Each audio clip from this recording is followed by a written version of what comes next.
Nah, kemudian yang kedua, yaitu bagaimana secara kita memohon ampun, maaf dari kedua orang tua setelah dia meninggal dunia. Karena boleh jadi pada saat dia masih hidup kita menjadi anak yang sangat manja. Sering menyakiti perasaan orang tua, tidak pernah membuat orang tua menjadi tenang. Begitu dia meninggal baru kita menyesal. Padahal sudah terlanjur kita banyak dosa lantaran mengecewakan kedua orang tua. Dulu pada saat Rasulullah SAW masih hidup, dia kumpulkan para sahabatnya ketika akhir bulan Ramadan.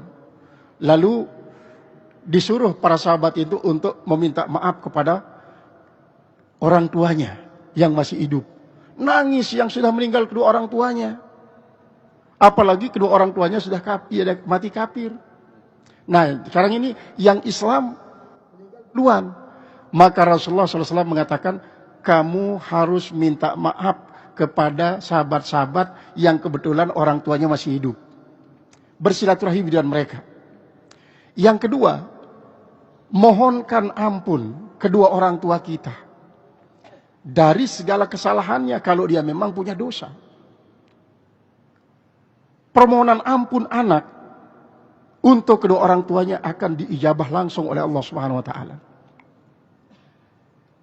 Yang ketiga, kalau kita mampu untuk menyedekahkan sesuatu, Rasulullah pernah mengatakan tasaddaqu li mautakum walau bi qitrati ma'in fa illam taqdiru fa bi dzikrillah wa illam taqdir fa bi istighfar ilallah. Bersedekahlah untuk keluarga kalian yang meninggal dunia walaupun dengan setetes air. Kalau tidak mampu dengan setetes air, coba bacakan la ilaha illallah satu kali saja. Kalau tidak mampu juga, coba mohonkan ampun kepada Allah. Mohonkan dia ampun. Walaupun dengan bahasa kita sendiri. Maka setelah itu kita mohonkan ampun buat seluruh mukminin mukminat. Betapa banyaknya kan mukminin mukminat sejak Adam sampai hari kiamat. Kita mintakan ampun satu kali saja, itu akan membuat kita terampuni dan malaikat-malaikat yang banyaknya akan memohonkan ampun kepada kita. Allah akan mengampuni sebesar apapun dosa kita, termasuk dosa kita terhadap kedua orang tua yang sudah meninggal dunia. Tinggal nanti ketika mungkin kita diinterogasi oleh Allah Subhanahu wa taala di hari kiamat karena kita masih dianggap bermasalah dengan orang tua kita, Allah akan mengilhamkan kepada kedua orang tua itu. Apalagi kalau kita menuntut, ya Allah, gara-gara orang tua saya ini masuk surga, masuk neraka.